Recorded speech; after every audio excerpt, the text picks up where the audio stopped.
All right, we are on. People are popping up. All right. Let's see, I'm gonna let you guys in so we can see you. Hello, Kathy. All right, I'm gonna make you guys panelists, so please accept my invitation when you get it.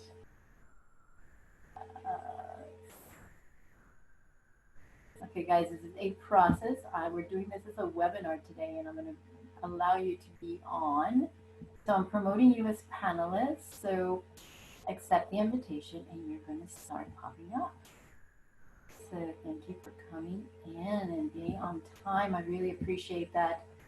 And love to see you guys on camera. So is it all right if we don't use camera? You don't have to. You can totally mute yourself or put yourself on. You don't have to. Okay. I'm just giving people the opportunity to be on. Okay, thank you. All right, and I will ask everybody to put themselves on mute.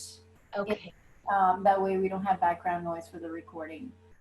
So it's just great to see faces because it's hard to actually lecture in front of a computer by myself. So I'm promoting you to panelists, except if you want to or not. It's entirely up to you. Wonderful. Okay. Hello, Kay. Good to see you. I don't know how many people we're going to be today. It's like a box of chocolate. We never know what we're going to get. So, all right. I'm going to give people just a few more minutes to walk in and see what happens. Let's see. And I love. Hey guys. I love that you guys all know each other, which is good. All right, so it's 11 of us. Let's see what else. Martha? Yes. I have a little testimonial before you start. Okay, we will do that. Let's give it, okay, so I'm gonna give people like about 2 minutes to kind of more people to join in, and then we'll just jump right in and we'll be together for the next hour. I am inviting everybody to be on camera. If you don't want to, that's completely fine. So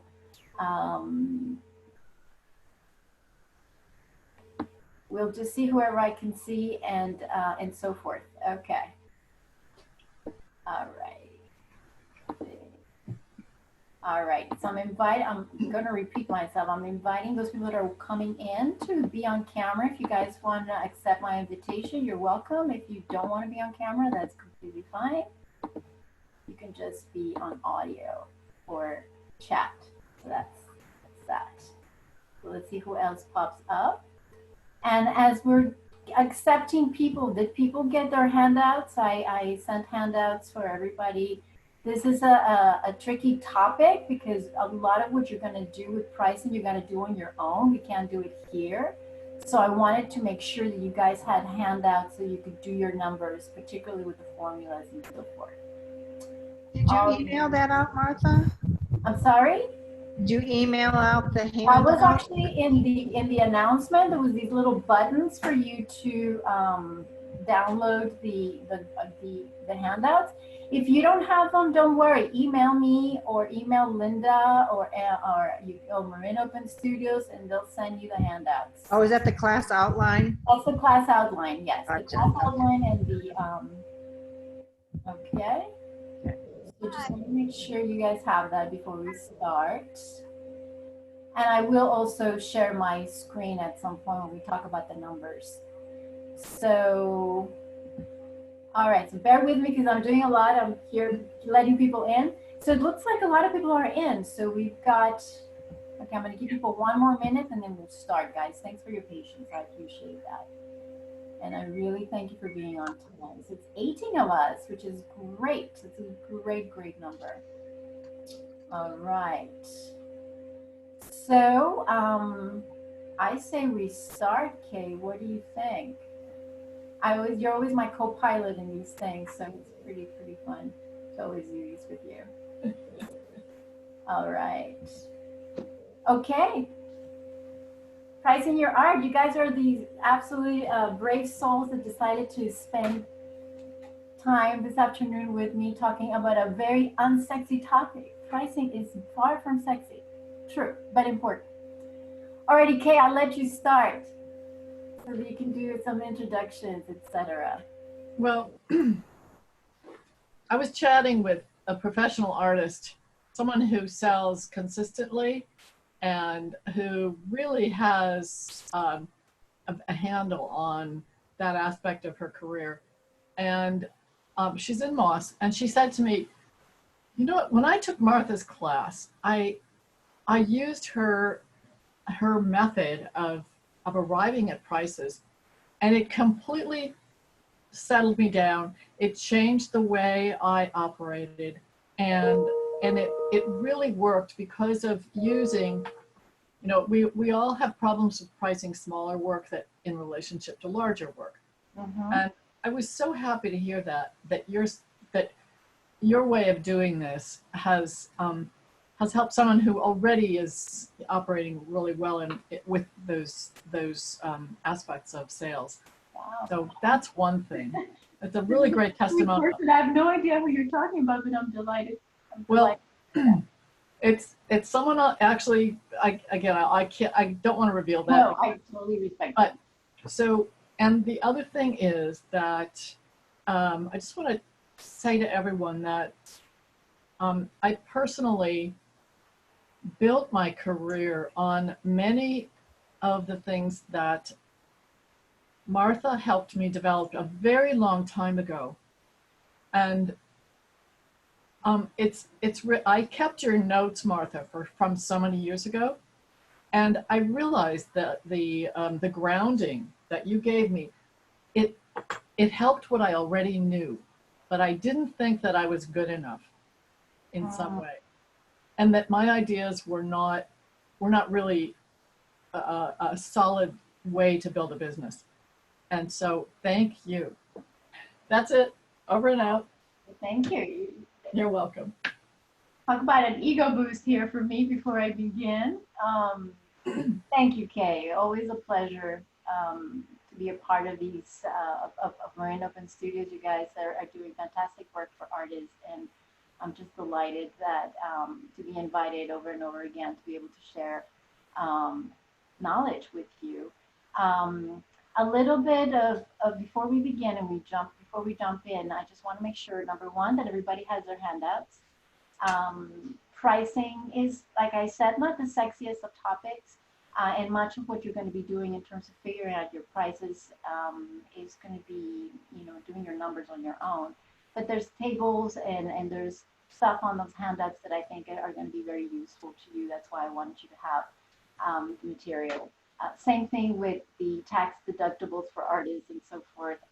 Knowing your operating costs and things like that. There's a handout for that. So I provided, there's 2 handouts that I want to make sure you guys have. And then some housekeeping rules. I love these workshops to be very interactive. The way that I do it is that I teach you I teach you the material, and then I open it up for discussion, and then we go back to the material, open it up for the discussion. So I definitely encourage you to participate, also to stay on point. We're going to try to do this in about an hour. We might go a little over, but this thing is being recorded, so if you need to watch more later, I know that this is going to be posted in the Moss website. And just a little bit about me before we start. My name is Martha Zlatar. I call myself an artist success coach. And what that means is I'm a life and business coach for artists. I primarily work with visual artists, painters, and photographers who sometimes feel isolated and confused in the process of marketing their art and creating their art. So they hired me for inspiration, for motivation, for business know-how, for clarity, for accountability, for support. So like I said, it's both life and business coaching. So I can get pretty deep with my clients, and we can also get very linear and pragmatic. So I've been doing this for about 20 years, and I'm not going to go into the full story of why I do what I do, but all I can tell you is that this is marching orders from a higher power. It is part of my mission and my purpose to support creative people in the world and to make sure that creative people thrive. So let's jump right in. Pricing. I have to say, pricing and selling are probably the two topics that artists are always asking me about. And I dreaded teaching pricing for a really long time because, again, it's just, it doesn't feel like a very sexy thing to talk about. But before we jump in, I want to ask you guys, why do you think that pricing is hard? I want to hear from some of you. Why is pricing triggering for you? Or why do you think pricing can be a very daunting thing? Any ideas? Does anybody want to share? I'm going to tell you why I think pricing is hard, but I just want to hear from one or two of you of why you think pricing is hard. If nobody wants to share, I will just, I'll just tell you why I think it is. Sometimes a little daunting. Any ideas? Anybody wants to raise their hand? Okay. Well, then okay. Jaleh. Oh, Jaleh. Yes. Painting is always with feeling. So you don't know how many hours you put into one painting. Sometimes for me, it takes 3 months to finish one painting that I think it is finished. So that is how it makes it hard for me to. So it's hard. You saying it's hard because sometimes you said it's emotional. You started with the word emotional. Is that what you said first? Yes, it is emotional and it's with feeling, and Right. you don't just sit down and paint an object and say, oh, it is finished now. But right. For me, it is not. So exactly. The thing is, you're creating a product that's very emotional because it's your own self-expression. And how do you put value, monetary value, on something that's your self-expression, right? And so this can be an extremely emotional experience. And so one of the things that I want to do today is sort of deal and handle all the emotionality around pricing and all the fears and misconceptions around pricing, and then give you the 10 guidelines so that the 10 guidelines, what they do is they're going to demystify the process, and they're also going to dissolve all the emotional variables that go with that. So thanks so much for sharing.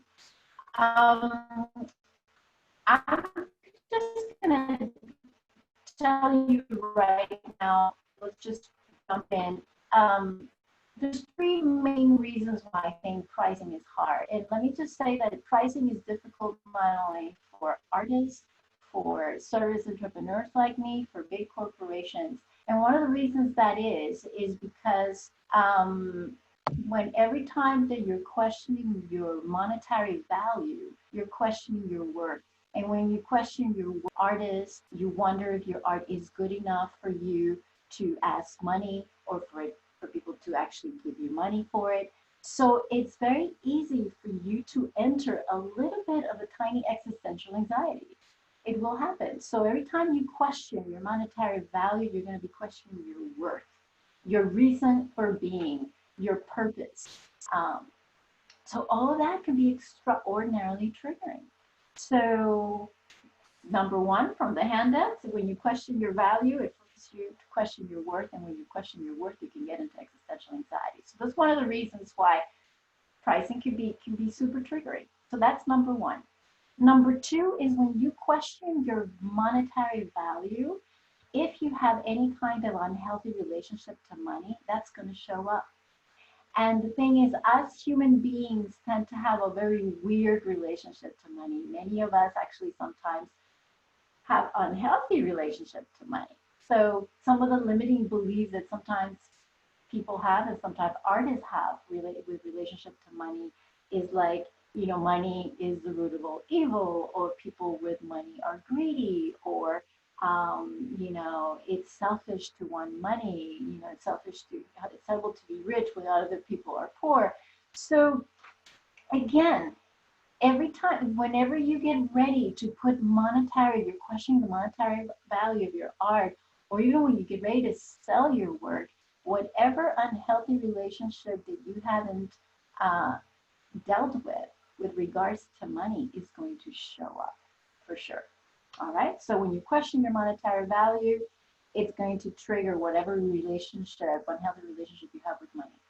So that's number 2. Number 3, the reason pricing is also hard is because value is very arbitrary. It's a very subjective thing. We all define value in very different ways. And not only that, like money means very different things to very different people. Like, I may think $1,000 is a lot of money. You may think $1,000 is not a lot of money. So the thing is, again, it goes back to value is very arbitrary, and so it's extremely subjective. So not only is value arbitrary and subjective, but also even when we put monetary value on something, we think that we can measure things with money because a dollar is a dollar, but a dollar is not a dollar to everybody. Everybody feels differently about money, and so again, value is arbitrary, making the whole pricing process super triggering. All right. So before I tell you the most common fears and misconceptions that artists have about the pricing process, I want you to take a moment right now in your sheets and actually write down, take a moment to think about what are the fears or what is the negative chatter that shows up every time you think of pricing your art? What's confusing about it? Take a few moments to think about it, and if anybody wants to jump in right now and share what they are, if you don't want to share, you just want to think about them on your own, like, okay, what are my deep fears about pricing, and what comes up for me every time I think of putting monetary value on my art? Think about that right now, and if somebody wants to share, let me know, and you can share, and then we can I'll tell you what are the most common misconceptions that artists have about pricing. In the meantime, as you guys are thinking, anybody wants to share at all, I'm going to invite some people. People keep coming in, so I'm letting them in. Yes, Jill, go for it. Unmute yourself. Tell me. I think the thing with pricing that I've learned over time is that it has everything to do with what I think I'm worth. What you're talking about, the value. And so, for example, I found that in the early days of what I do something kind of unique, and I was doubling my prices every 3 months, up to the point of like I got to $5,000 a painting, and I couldn't hold it. I questioned whether I was worth it, whether I was providing that level of value. And I dropped the price down in half like 10 years ago, and I haven't raised it. And I know that I have my own issues around would I pay that for anything, like what's the price that the market will bear, so sometimes I often hear artists having a low self-esteem about their work and undervaluing it, but if you hold a high esteem, then there's that thing of are people going to pay for it, and so Oh my God, that is so golden. What you just said is the key to so much with the pricing process. So much. Your pricing can be so related to your self-worth. If you have self-worth and you treat your art as the precious thing that it is, and you feel that it is worth it, and you feel you're worth it, that's going to show up energetically for you. And not only that, you're going to stand by your prices with confidence. And a confident artist, when you're confident about your prices, you're going to notice that people are going to feel much more confident to buy from you. I agree. I just want to state too that I have found that there's always going to be people that can afford it, and always people that can't, no matter what price. Absolutely. No. But you need to stand by your value. Even when the bargain shopper shows up and they complain about your prices, you know what you're worth. So value and yeah, I'd say sometimes to my clients, if you're having a bad self-worth day, you're not feeling particularly confident a particular day, that may not be the best day for you to price yourself. Don't price yourself on days you're not feeling good about yourself, because it is so related to self-worth. So I'm so glad you brought that up. All right, one more share before I'm going to tell you some of the most common fear and misconceptions that artists have about pricing. But does one more person want to share, and then we can get on with it, because I know that I like to talk a lot and we bring this into a lot of discussion, but we're tight with time because I have to make this an hour. So, all right. Anybody else? Okay, I'm just going to tell you what are the most common fears and misconceptions that artists have when it comes to pricing their art. And the first three, you're going to notice they're all related to the fear of failure. So many artists believe that if they raise their prices, that nobody's going to buy, and that their business is going to fail. That's very, very common. Artists are terrified of raising their prices because they really think that's going to deter sales. And I'm going to show you in a little bit that couldn't be further from the truth. But a lot of artists believe that if I increase my prices, nobody will buy, and then my business will fail. That's number one. Number two, a lot of artists believe that if they decrease their prices, they won't be able to cover their expenses, right? And the business will fail. So that's fear number two. If I decrease my prices, I can't cover my expenses and my business will fail. Fear number three that a lot of artists have about pricing is that I'm afraid, many people tell me this, I'm afraid I'm doing this whole thing wrong. I have no idea. I'm just pulling numbers out of thin air. And so, again, because you don't know if you're doing it right or wrong, you have that fear of failure. So those are the top three. The fourth fear that is very common among artists that I find, and that the four and five are related to the whole fear of judgment. So many artists think that if they ask for what they're worth, or if they increase their prices, that people are going to think that they're being greedy, and they're going to be judged. You know, oh my God, this person's sold out. You know, this person's greedy. So a lot of artists are terrified of raising the prices because they think that people are going to judge them in that way. That's number four. Number five is the idea that if I lower my prices, people are going to think that my art is not valuable, and yeah, that my art is really of not of good quality. So again, if I lower my prices, a lot of artists believe are going to think that my art has no value and that it's not good quality. So again, it feels like you can win any which way, right? So that was number five. So, and then number six is related to what I call the fear of success.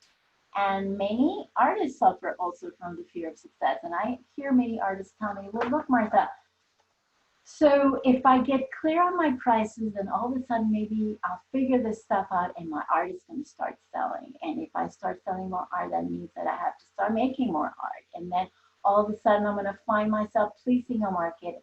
And then this is going to stop being fun and I'm going to feel like a factory. So I'd rather stay confused, not figure this stuff out, just continue making my art. I will have less sales, but I will have less pressure. So I hear that a lot. So there's also that fear of success, that if you figure this stuff out, you know, it's much rather just kind of wing it and not figure this stuff out, because I may actually succeed, and then what? I have to show up in a bigger way. I have to play a bigger game. So those are some of the top fears and misconceptions that artists have. And as you can see, as we've been talking about all of it, we're entering the pricing process, and there's all these variables and all these complexities that come into the equation. So what I want to do right now is to give you 10 guidelines. And notice that I'm calling them guidelines, not rules, because there's no right or wrong way to do this, believe me. If you want to pull, you know, figures from thin air, and as long as you check the market, that's totally fine. As long as you know what your competition is charging, that's totally fine. So I'm just giving, the guidelines are there to basically make this process less emotional and more systematic for you, more consistent. Because if you come up with a way of doing it that's more systematic, that all the psychological blocks are going to start to dissolve. All right. So let's just jump into guideline number one. And guideline number one is the idea that I want you to stop and to really avoid pricing your art emotionally.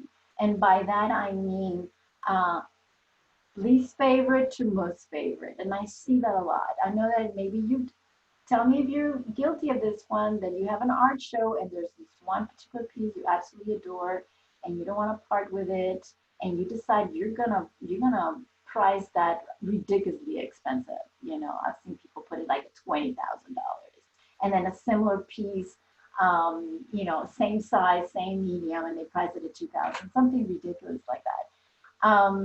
Has anybody ever done that? Just to raise the hands. Okay, all right, we've all done that, right? So what ends up happening is the piece that you tend to price the highest tends to sell, because people really believe that there's a correlation between higher price and higher quality. Now, when you do this kind of disparity in your pricing, you are going to really confuse your potential buyers. And a confused buyer is a buyer that does not buy. Okay, so let me tell you a little bit another example of what I'm saying as well. I don't know if you guys know who Melinda Kutsona is. She is an artist in the South Bay. She wrote a book about how to have your own open studio and so forth. And she tells the story that she went to this gallery where they had these beautiful paintings of these unmade beds, and they were very well done. They were all good quality in her opinion, and they were all similar size. And one was priced at $3,500. The other another one was priced at $2,500. Then another one at $1,100, and then another one at $900. And she's looking at that and she goes, oh my God, they're all the same price. They all look beautiful. They all look the same quality.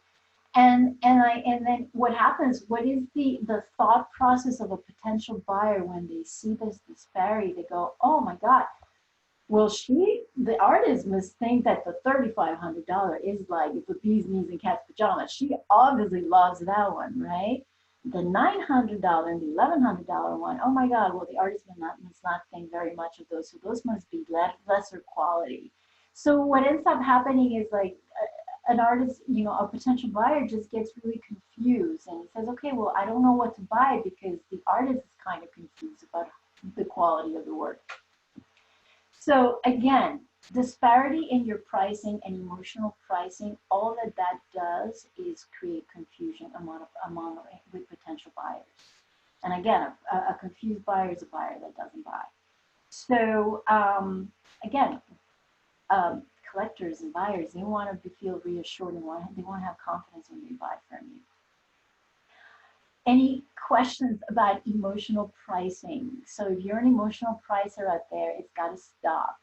Again, and also I want to emphasize this because if there's a particular painting that you don't want to part with, don't put it for sale. Simply do not include it in the repertoire. But again, and also you're gonna have an opinion. You're gonna have certain feelings about certain pieces. There's gonna be some pieces that you're going to love, and there's some that you're gonna love less. But don't price them based on not based on that, because to somebody else, what you may think is a lesser quality piece may be they can't tell. The viewer can't tell. So again, no emotional pricing. That's why the more systematic you are, it's like the size will determine the price. We'll talk about that in a second when we talk about formulas. But again, avoid emotional pricing. That's guideline number 1. Guideline number 2 is your price needs to be only one price, and that is your retail price. That's it. There's only one price. So if a collector walks into your studio, if you're talking to a gallery and they ask you how much is that, you always quote them the retail price. There's only one price. There's no such thing as studio prices. Particularly if you are represented by a gallery, that could be a biggest no-no, and you guys all know about this. That you can't undercut a gallery if you're being represented, but there's no such thing as studio prices. And sometimes artists tell me, well, wait, they feel compelled to charge less, even if they're not represented by a gallery, or they feel compelled to charge less because they're selling directly to a collector or they're selling from their studio. And what I want you to think about is I want you to think of the value of your piece as having two parts. One part is what the artist contributes to, which is you through your skill set and all the years of studying and building your skill set. There's a value that you add just by you creating the piece of art. And then there's the value that's added to the work by the person who markets the work and the person who sells the work. So if you happen to be the maker and you also happen to be the marketer and the seller of the work, you deserve 100% commission. So never feel bad for asking 100% commission for your work. So there's no such thing as studio prices. There's only one price, and that is the retail value of the work. All right, so that's guideline number 2 that I want you to be mindful of. Any questions before we go on to guideline number 3? All right, so guideline number 3 is is, I want you to quote same prices to all people to know in all markets. Okay? So it's the idea that you ask everybody for the same price regardless of where they live. Like 30 years ago, maybe an artist in New Orleans was able to ask, you know, you know, actually they would sell their art at, at New Orleans prices to New Orleans people, right? But maybe if they were in New Orleans and somebody in New York wanted to buy the prices, they would quote something higher because the cost of living in New York is higher. So you can't do that anymore, not with the internet, and we're all so connected now virtually. People can see your prices. So it's important that you charge the same price to all people. Um, Now, something else that I want to say about that is that also be very careful. Like if you know that you're a seasoned artist and you've been actually keeping your prices low and able in order to be able to satisfy your local markets, and you live in a small city like, or like Sacramento or Santa Rosa, and you've been keeping your prices kind of low to satisfy your local market, but you know that if you went to other markets, you would be able to demand higher prices. What I say is go to those bigger markets and satisfy your local market with things that are priced at a lower range. But don't keep yourself playing small because you live in a small town. Um, Also, there's one more thing I want to say about discounts, because this is where I talk about this a lot in my sales workshop. Sometimes people say, well, should I give discounts? And I notice that sometimes people give discounts to encourage sales and so forth. And here I am telling you with this guideline, charge the same price to everybody in every market. Discounts, by the way, guys, is a personal thing. Many artists believe that you should charge the same. They want to charge the same thing to all collectors. They don't want to do preference or so forth. But again, it's up to you if you want to give discounts or not. All I say is that if you want to give discounts, number one, that only give discounts unless people ask. And number two, that you get super, super clear about your numbers. So if you're going to give people discounts, get clear about how much do you really, really, really want for your piece, which should be your retail value, and how much are you willing to walk away with. How much do you really, really want, and how much are you willing to walk away with, and that will give you your negotiation range. That's all I'm going to say about discounts, but overall, the guideline is telling you charge the same price to all people in all markets. And if you do decide that you do want to give discounts, don't give discounts unless people ask. All right, so we're getting ready to talk about the formulas, but before we do that, any questions about anything of what I've just said? Anything? Okay, so I'll just keep going. Alrighty.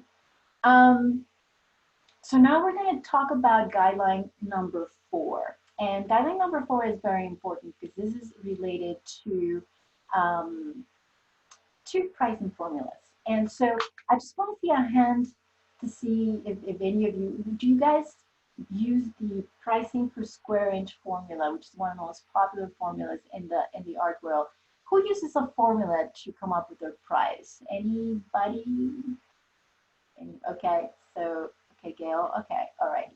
So one of the most liberating things that you can do with pricing your art to make things less daunting is for you to use a formula. And there's 2 formulas that we're going to talk about today. One is pricing your art by the square inch, which means that the size of the art determines the price of the art. And the other formula that we're going to talk about is the overhead formula, where you actually bring into consideration your labor, your time, and the cost of materials. So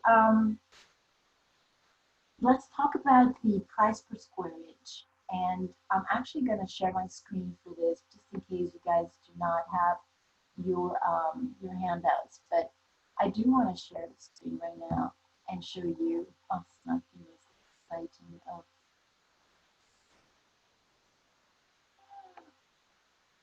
stuff to share. Actually, I'm just going to jump right in. Let's see. Share the screen. This is one. Okay. All right. So let's look at the price per square inch. And all the price per square inch formula, what it is you take the width and you take the length of the piece, and then you multiply it by the price per square inch, or what I call the multiplier. And this formula is really, really common in the art world, as you know. And so what I've done in your handouts right here, which I like to do, is I like to take very common sizes from that we all have with our art, and just give them to you with $1 per square inch multiplier. And the reason I do that is because I think there's something really soothing when you think about, oh my God, the size of the art actually determines the price of the art.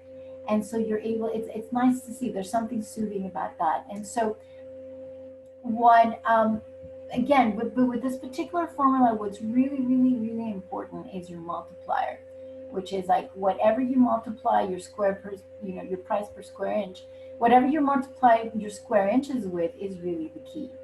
And so what actually defines your multiplier or the price per square inch?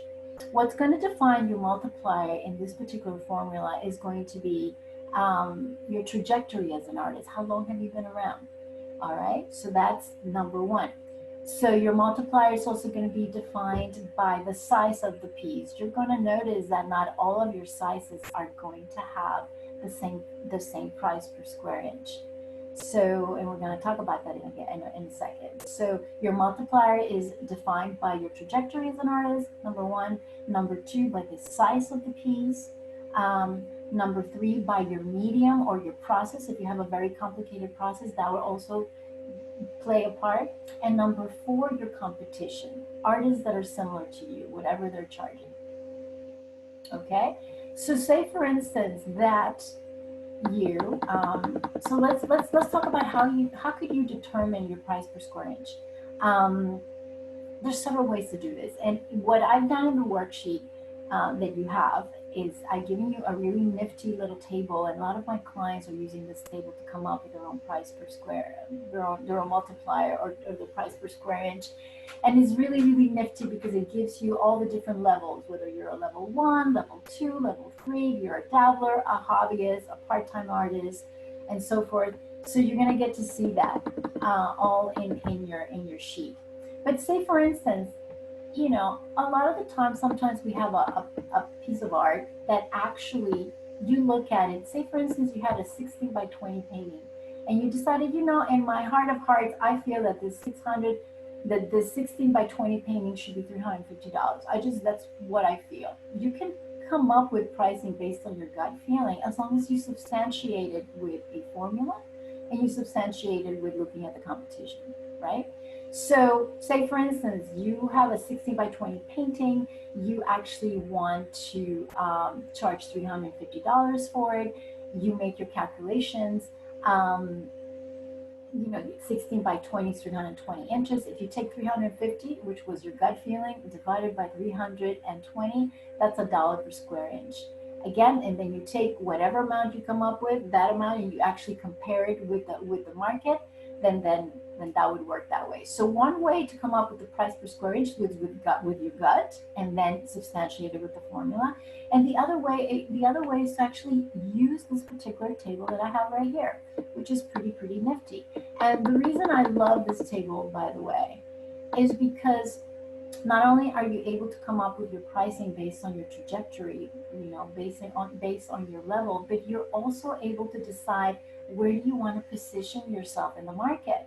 And you have 3 tiers. You can decide, do I want to be the Tiffany of my level? Do I want to be the Macy's of my level? Or do I want to be the Target of my level? So the high, medium, and low allow you to position yourself in the market.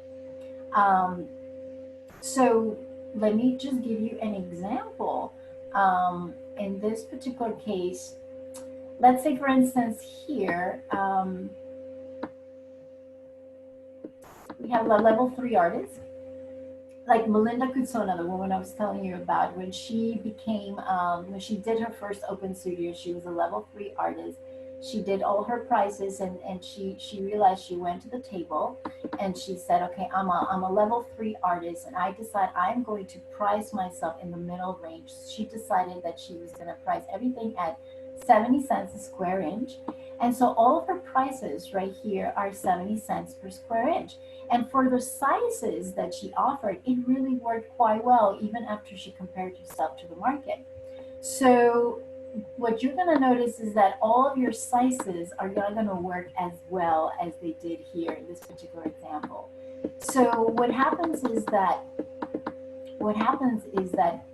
for certain, you're going to notice that, and it's going to be different for everybody, but after a particular size, if you're an artist that offers really small pieces and really large pieces, you're going to notice that the price per square inch or your multiplier is not going to be the same for all.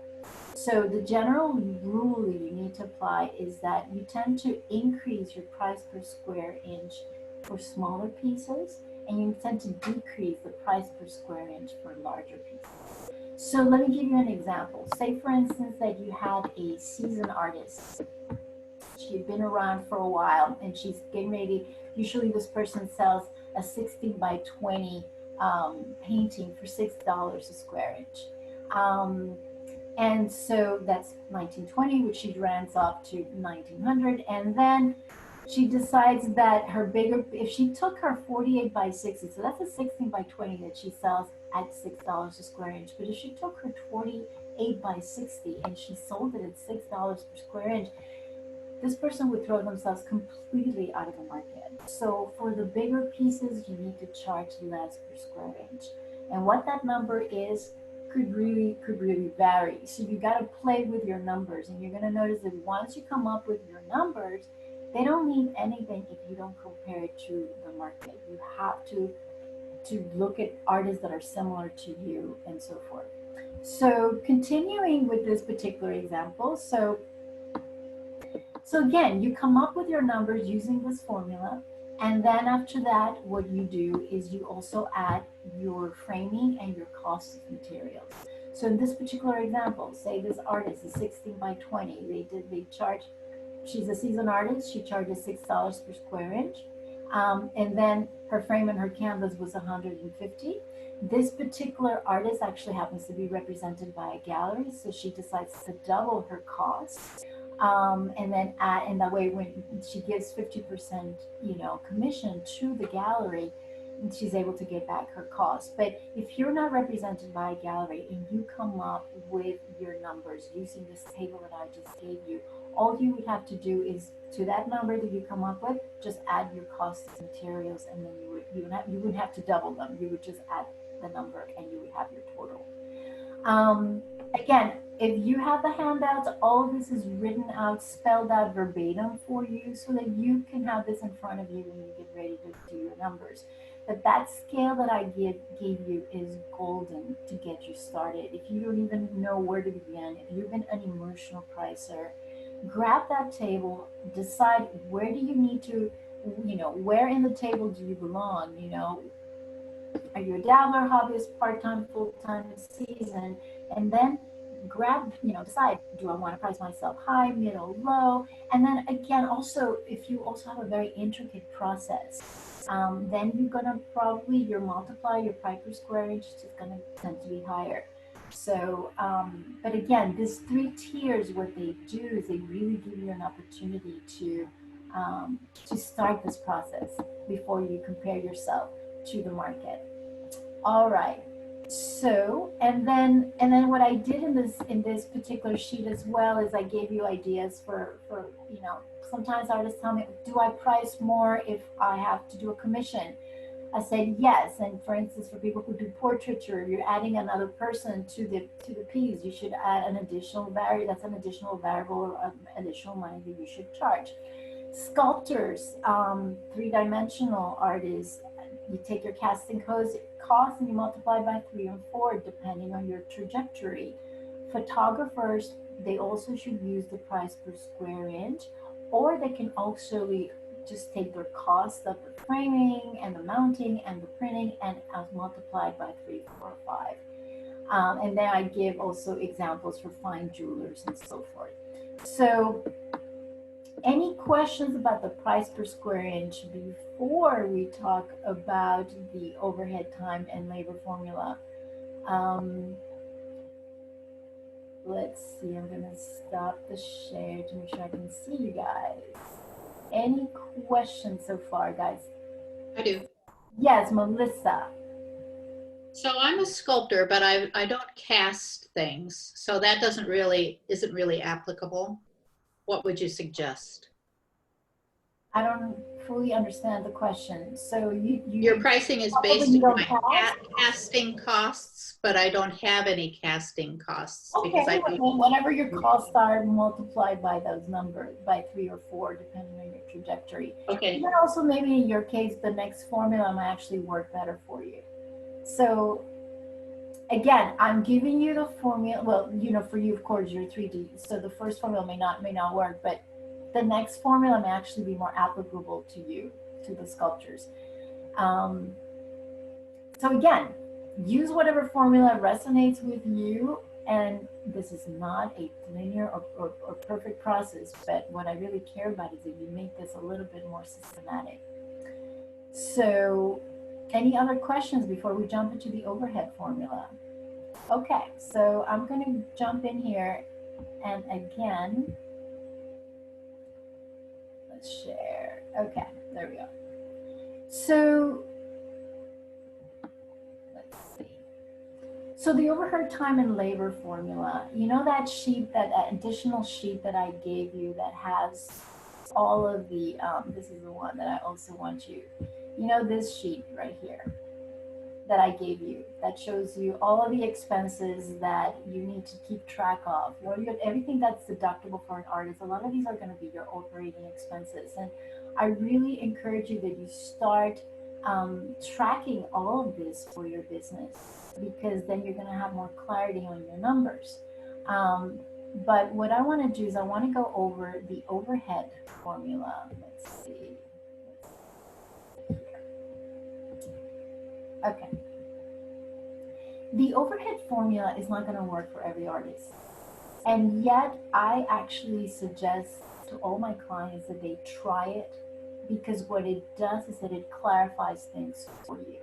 It's going to allow you to understand what are your operating expenses. It's going to allow you to understand how many pieces are you completing on a monthly basis on average. How much do you charge per hour? Yeah, again, you get clear about how long things take you, how many pieces are you actually producing, and how much you charge an hour, and how much are your costs. So again, you know, I'm not gonna go, we'll go over quickly. So basically you basically just follow the formula. You basically calculate your operating expenses, you divide that by 12, which gives you your overhead for the month.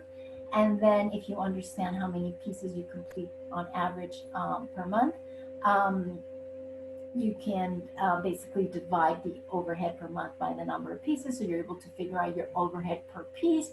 And again, you follow this formula slowly, and then you're able to, again, be able to calculate the retail price. And as you see in this particular example, I've added 100% commission, you know, to the price that you come up with. So again, this formula is not going to work for everybody, particularly if things take you a really long time.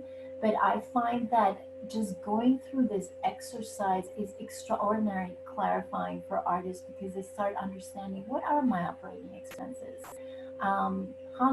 On average, how much art do I produce on a monthly basis? How long does it take me on average to complete a particular piece? And this particular formula allocates for all of that. And then once you come up with your retail price using this formula, and after you add 10% commission and 100%, you know, 10% profit and 100% commission, then to that you would add your frame, your frame and your canvas costs and shipping and tax and so forth. Any questions about this one? Again, there's only so much we can do here right now, because at the end of the day, you got to go and do your numbers. I'm going to stop the share and then we'll continue. All right. Any questions, guys, before we move on? All right. So again, those are two formulas that are used in the art world, the price per square inch and the overhead formula. I spell that out. That's, as you noticed in the handouts, everything is fill in the blank, and this is the only section where I spelled everything out for you, because This is where you really need to have, you need to have all that information in front of you for you to be able to do your numbers. So then let's move on to the next guideline in this pricing process. The next guideline, let me find it here. Once you come up with your numbers using these formulas, as I said, these numbers don't matter if you're not comparing yourself to what the market bears. So you need to go out into the market and look at artists that have had a similar trajectory as you, that are creating similar work as you, and look at what they're charging, you know, for similar art. So what I would do, like, okay, if you're a level 3 artist, if you're a level 4 artist, compare yourself to a level 3 or level 4 artist. And what I would do is I would just basically put all your sizes, take an Excel spreadsheet, put all your sizes on one column and then all the prices that you came up with, and then find artists that are similar to you or have had the similar trajectory and look at what they're charging for the same size as you and just compare. So again, there's no perfect way of doing this, but what I'm saying is that it's so important that you are not pricing yourself in a vacuum. Many experts will tell you that, you know, price yourself, look at the competition and price yourself in the middle. As, you know, but if you feel that you're better than others, then price yourself high. Again, you've got to come up with your numbers and you have to test. You have to test and figure it out. But I have to say, one of the most challenging parts of this process is actually looking at the market and seeing if this makes sense compared to artists similar to you. So let me ask you guys, do you guys look in the market to see what other artists are charging? Maybe today, after today, you're going to notice who's the emotional pricer. For sure, when you start looking at art that's similar. Yes, John, love to hear from you. You want to unmute yourself?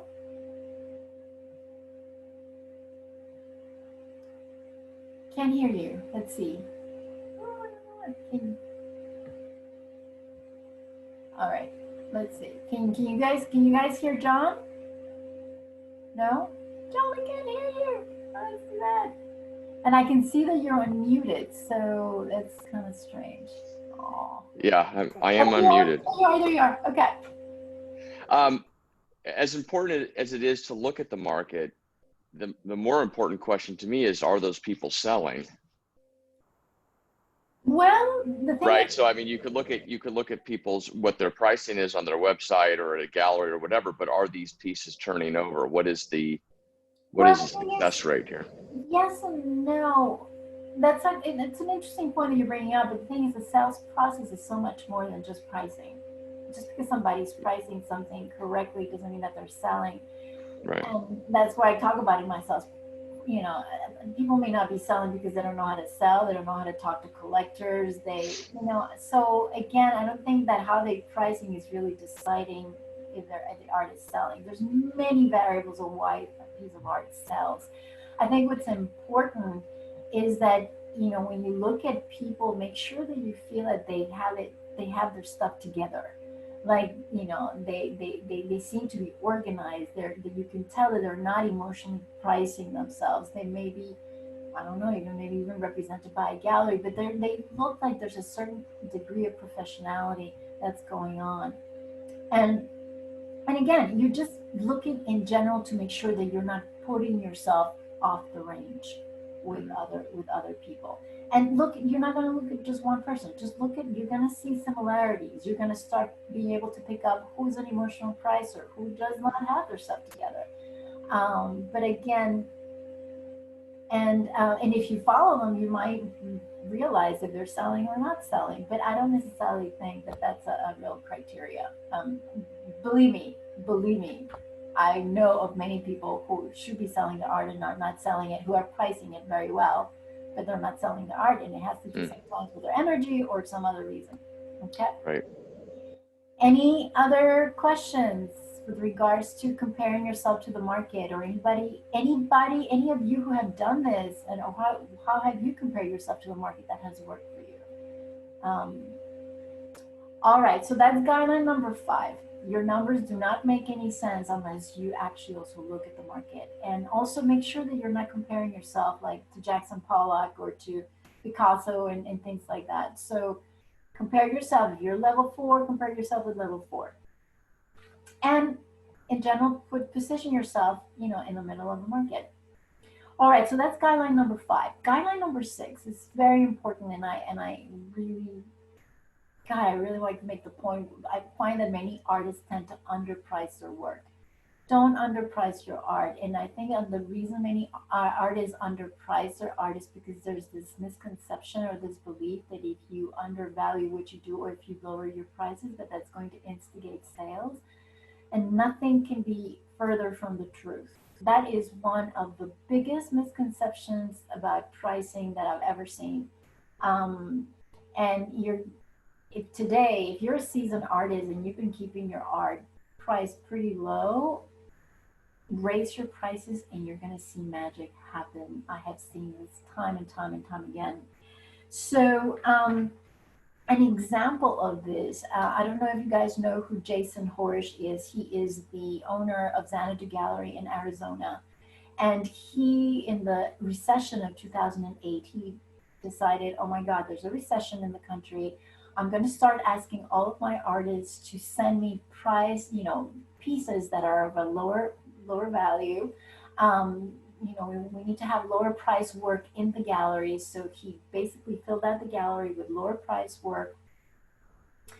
And at the end of this sort of experiment to see how sales were happening, sales was very strange, because what ended up happening in this thing is that the lower price work never sold. And then whatever was really priced very high continued to sell. So the higher price work continued to sell during a recession, but the lower price work didn't. And so what he realized was that the lower price work, which was appealing to a certain kind of collector, the particular buyer who could actually afford the lower price work they were too busy trying to hold on to their jobs and their 401ks and so forth. They were not thinking about buying art. While the people who are affluent, who are better insulated, were better insulated for a recession, continue to buy work over and over again. So that's why I always tell my clients, do not build your business with the bargain shopper. Make your collectors be the affluent collector, because they're the ones who are going to be able to buy your work, sometimes regardless of what's going on in the world or in the economy. So again, if you are a seasoned artist and you feel like you've been keeping your prices low, start raising your prices. If you know your stuff is good quality, start raising your prices and you're going to see magic happen. Jason Horish also tells the story of what did the jeweler do when they asked the jeweler, what do you do when a particular line of jewelry is not selling? And he goes, oh, well, that's easy. I raise the prices.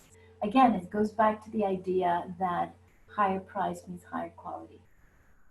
Okay, so don't underprice. Can't emphasize that enough. The next guideline, I'm going to hit you from the other end. I'm going to say, well, don't overprice either. And it's interesting because I actually noticed that the people who tend to overprice themselves in the art world tend to be the dabblers and the hobbyists, particularly if they have big egos. They will go in and they would think, I'm good. And they may be very good, but they start pricing themselves at level 4 or level 5. And that is detrimental because, once it looks really bad, you're kind of married to your prices. And if you start very high, it will look very badly if you start lowering your prices. It will not look good. So again, your pricing really needs to be a reflection of your trajectory, of your experience. And people know if you haven't had the trajectory, even if your work is good, people know if you're really, inflating your prices. So it's important that you also don't go the other way. But in my experience, I would say the majority of artists tend to undervalue what they do as opposed to overvalue. And the people who overvalue tend to be dabblers and hobbyists. That has just been my experience. All right, so that is guideline number 7. Guideline number 8 is I want you to really start deciding how much you want to make and start tracking your sales and expenses. And I am amazed, truly, I'm amazed how very few artists actually track their money. that actually have a system of tracking their revenue and tracking their expenses.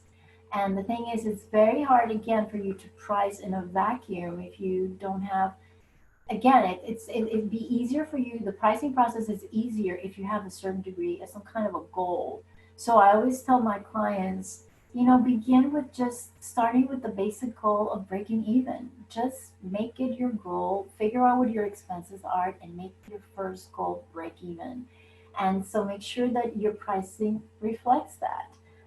And then once you break even, then you can go to your next goal. Maybe you want to, I don't know, make $50,000 a year. So there in the sheet that I gave you the different calculations. Again, this is basic business 101, is to track your money, understand what's coming in, what's coming out, and then try your first financial goal to be to break even.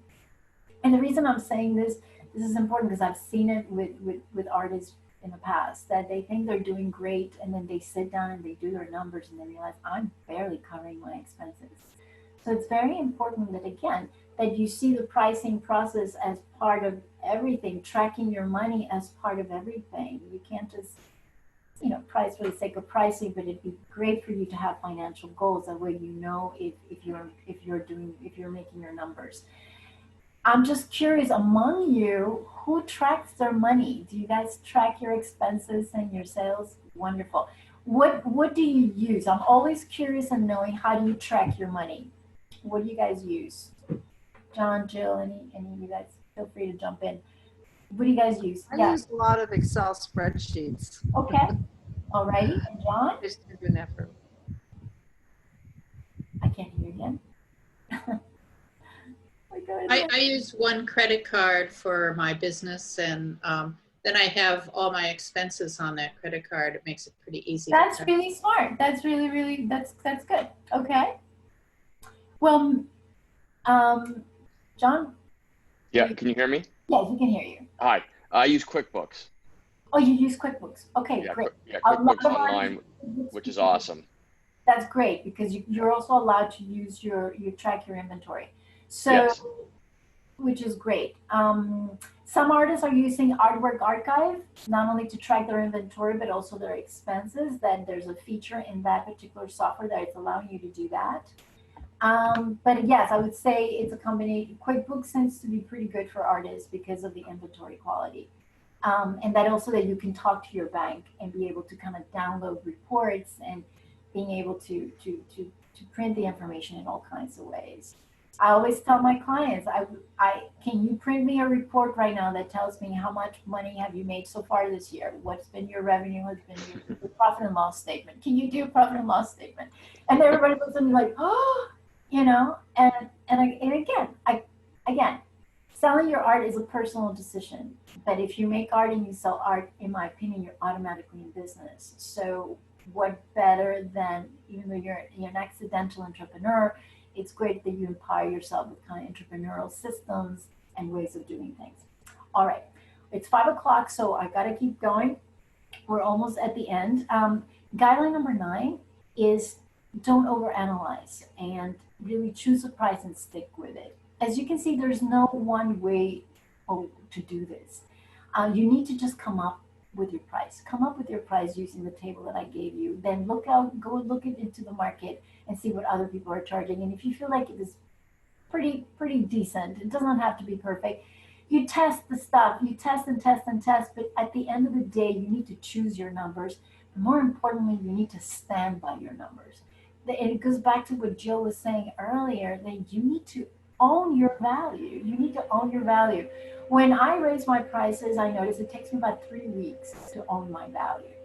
I need to, it takes a while for you to feel like, okay, this is my new worth. This is my new monetary worth. So, but once you own it, it is energetically powerful. That confidence comes through. So again, stand by your price. And don't let the bargain shopper or a certain person that maybe 1 or 2 people complain, oh, that's too expensive. If you feel that's your value, own it and stand by it, okay? Don't let bargain shoppers dissuade you from asking for what you're worth. I cannot emphasize that enough. All right? So that's guideline number 9. Guideline number 10 is review your pricing regularly, maybe every tax season. Look at your competition frequently. See what's selling and not selling, and then to see, am I overpricing? Am I underpriced? And maybe there's tons of reasons why something doesn't sell, and it's not always your prices, but it's important that you're constantly updating this information.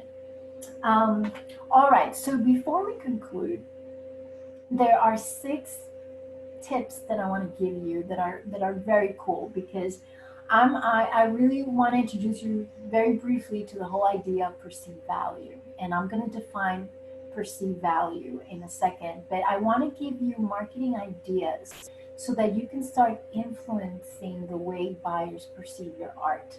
Because if they perceive your art as valuable, they're going to feel much more comfortable in paying you what you're asking for it. So, but before I do that, I want to define to you what perceived value is. Perceived value is the merit or the worth that a particular customer puts on your product, whether a product or a service. So it's the worth or the merit that a particular buyer puts on your art. So one of the tips that I'm going to get ready to give you is these are ways for you to influence a buyer's perceived value of your art. And this could be really powerful. And they're very simple, but they're powerful. So the one thing that you can do in order to kind of influence the way people perceive your art is actually to raise your prices. This is not going to be right for everybody, but if you're that seasoned artist that I've been talking about, and you know your art is high quality, and you've been keeping yourself low, raise your prices, and you're going to see magic happen. People equate higher price with higher quality. And you remember the emotional pricing example, whenever you didn't want to sell a piece of art and you priced it high, that's the piece that sold. Well, that's the concept here that I'm trying to bring home to you. Remember what the jeweler said when he was asked what happens with a line of jewelry that's not selling? He raises the prices. So again, increasing your prices in people's minds increases in their minds, they think that your art is more valuable. Okay, so that's idea number 1. Ways of increasing the value of your art among the buyer's minds. Number 2 that I suggest, another way to increase the value of your art is for you to put social proof of your success on social media, or maybe in your email blast to your collectors. Show them that you are hanging out with curators. Show the people that are buying your work. Show a happy customer. Show your art hanging in the homes of beautiful the homes of your collectors. But social proof that success is happening. And I'm not asking you to lie. I'm asking you to basically tell people that what you're up to. And so social proof of your success is great. And I know artists who are doing this wonderfully. After somebody buys, they take a picture of the buyer with their painting, super happy. Put that in social media. This is where social media can be so extremely powerful in making people see that you are successful. And if they see that you're successful, you're selling art, you're hanging with certain kind of influential people, they're going to equate your art as more valuable. All right? So social proof of your success, super important. Number 3, instead of giving people discounts, by the way, add a bonus or something extra. So if people buy from you, instead of giving them a discount, give them a tiny drawing or maybe a signed original of a study of the piece that they bought. But give them something extra. Instead of giving people discounts, give them offer to hang their work for them, or helping them decide where they're going to hang their work. Or, again, give them a gift of some sort that's going to make them feel like they received value from you when they bought from you. So number 3 is add a bonus or something extra when people buy from you, so that when they buy your art, it's more than buying a piece of art. They bought a service, they bought advice. Okay, so that's number 3. Number 4 is just have a great guarantee. Maybe somebody buys from you, and maybe 6 months down the line, they can exchange it for the same, piece of similar or higher value. Again, whatever guarantee that is, but a guarantee that really shows buyers that you stand by your work with confidence. All right, so that's number 4. Number 5, and this goes back to being confident about your worth is handle the art with reverence as though it is something precious. So, for instance, if you're a photographer, when you show your work, you put on white gloves and you show your prints. That shows you that there's a certain reverence and respect that you have for your work. There's something precious about it.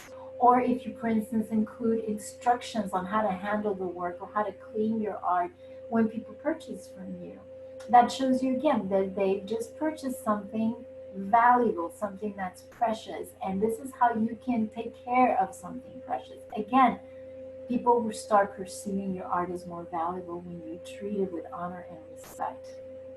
And not emphasize this enough. All right. Number 6, share your story with people. Share your process, share your story, because when people are enthralled with a piece and you tell them the story of your art, that deepens the connection to the art and deepens the connection to you.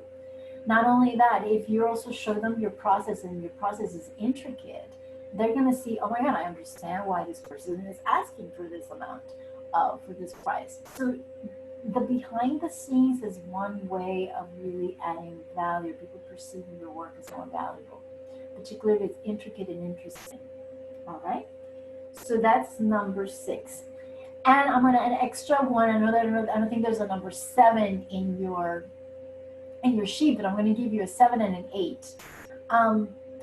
I don't necessarily believe that you need to be successful to have gallery representation. I really don't believe that. But when you do get it, it could actually increase the way people perceive you. It's just, particularly if you're being represented by a reputable gallery. What it will do is it will increase your prices, it will increase the value of your art, and people are going to perceive your art as more valuable. It's just the way it is. So gallery representation will do that.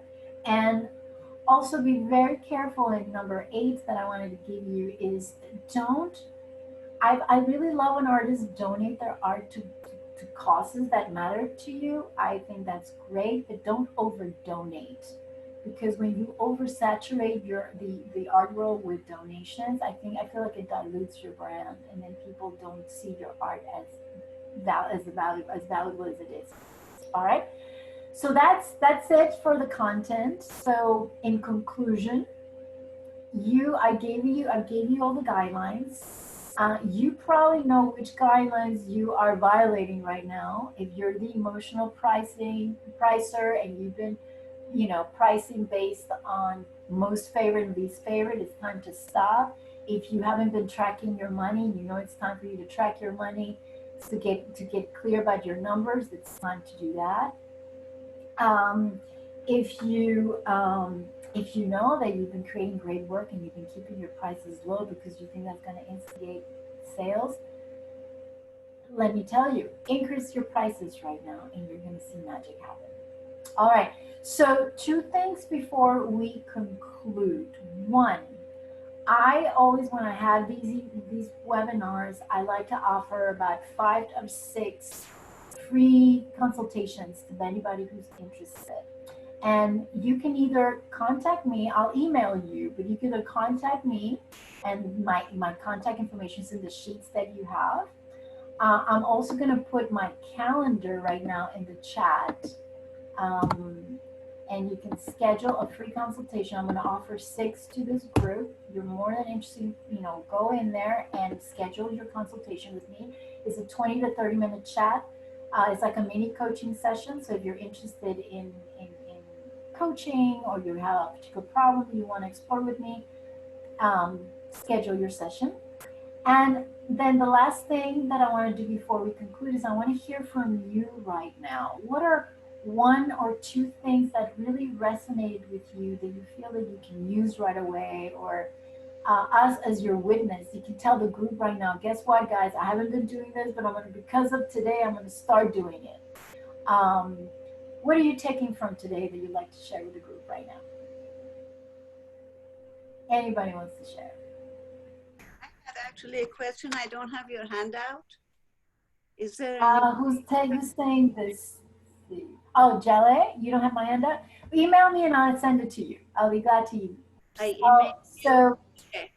Or you can email Linda from from Moss, and she can totally send it to you because she has them. Oh, okay, Linda. Yes. So does anybody, any comments, Kay, anything you want to say? I know that you are a pro at this. Anything that resonated with you? One more question. Okay, go. Quick. Yes. I need to raise my prices, exactly so. Okay, Miss Season, you're season. Okay. Us, we will hold you accountable. Yes. Giglet prints, for Giglet prints, do you only add up your expenses and put the price on? Yes, I would actually look at the expenses and That's all. the price. Exactly. Price it that way. Yes, absolutely. Okay, thank you. And then maybe for your Giclée, you may also do price per square inch, you know, but you would just have the multiplier would be much lower because it's a reproduction. Yes. Yes. Anybody else? John, you want anything that resonated with you guys? Anybody else wants to share? Kay is raising her prices up to today, so we love that. Martha, I have to jump off to another Zoom. So thank you so Okay. much. You are welcome. Thank We you love so much for having me. Thank you. It's in the mail. Okay. Anything else, guys? Anything else that resonated with you? If this is it, It's wonderful. Thank you. Thank you.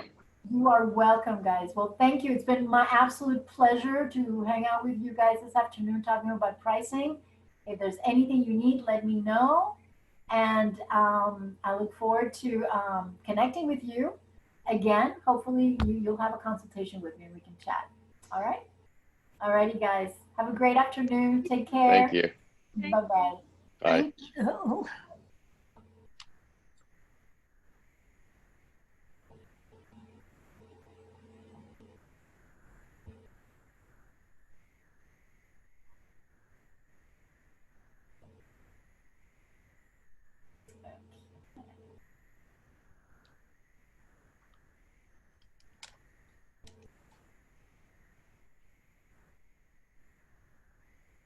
Okay, so who was that?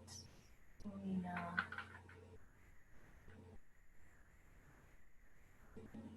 Martha? Yes.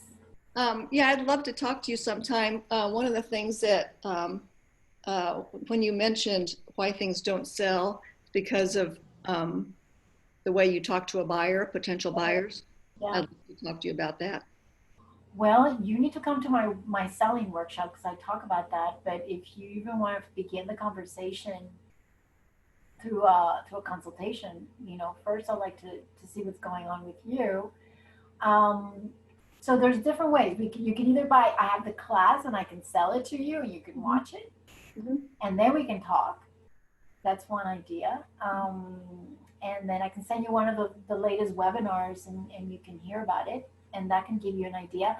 And then we can have a consultation. That's one way we could do it. And so why don't we, let's see, why don't you, schedule a chat with me. I put it in the chat here, my schedule a conversation with me or write me an email. I don't see anything. Okay, hold on a second. In the chat section, there is a link. Do you see it? It says Calendly Martha Zlatar in the chat section. It says what? No, There's a link. There's no link? no, not in the chat. Privately, let's see. What's going on? I don't know why it's saying privately. Do you have the handouts? I didn't download them, but I will. I'll print them after this. Is it on your Just email? shoot me, let's see, okay, so when I type things on chat right now, you guys don't see anything? No. You see that? No. No. See other people's comments, but not anything from you. That is so strange. It's really annoying. Okay, that's very, very annoying because it just, okay. So all I can say that we can do is just How can I reach you guys? I don't know what to do. Let's see in the Q&A. Hold on a second. The Q&A. Answer, nothing. Okay, this is very strange. This never happened to me. All I can say is shoot me an email and we'll schedule time to talk and we'll take it from there. Good. And either you can buy my class or I can let you know when the next one is. Actually, the next one is tomorrow.